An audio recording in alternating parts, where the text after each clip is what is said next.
you know you'd show me your scars. I had a heavy heart, he carried a door and shattered pain all wrapped in plastic, and he asked if I could fix it. Come by a little later, help him put it back on hinges. See, I'm far too old to lift it, and it's not for my house, it's my son's. When you opened up the door, what is it you thought you'd find? Don't be French. Later I came by and backed into the driveway, got out to find him waiting there to lead me through the side yard to back behind the house where the door frame stood empty, and helped me keep it steady while I hammered all the pins in. Later on the porch we somehow got to talking. He told me of the house and how his son is schizophrenic, so they purchased it for him, the medication working, and they figured it would help him fit in, help him lead a normal life. But the pills made him sleep too much, and he couldn't keep a job as a result. So one day he just gave up on taking them, and that day she had called you, he locked her outside of the house. How quickly did you get there? And what were you thinking while walking up?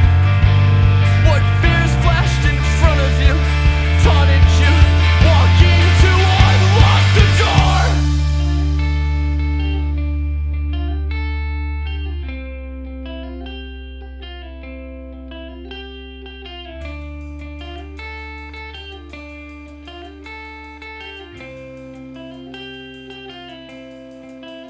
I remember it, that story you told me came back clear tonight, here while writing. And you should know the feeling never left me, the weight of my heart when you showed me the scars on your arms. When I looked in your eyes and I heard what you'd said, how you'd probably would have died, were it not for to care for your daughter and what, how we drove in the night, still your son, how you seemed to look through me to some old projector screen, playing back the scene as you described it on a movie reel, as real as the minute when it happened, that memory moving behind me, that moment that changed you for good.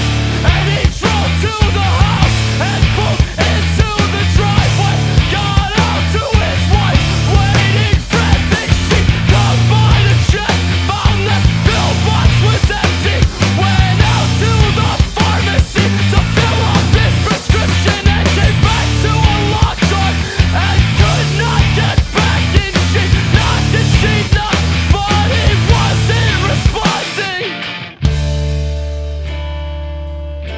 You put the key into the lock and turned it, felt the bolt slide away, slowly opened when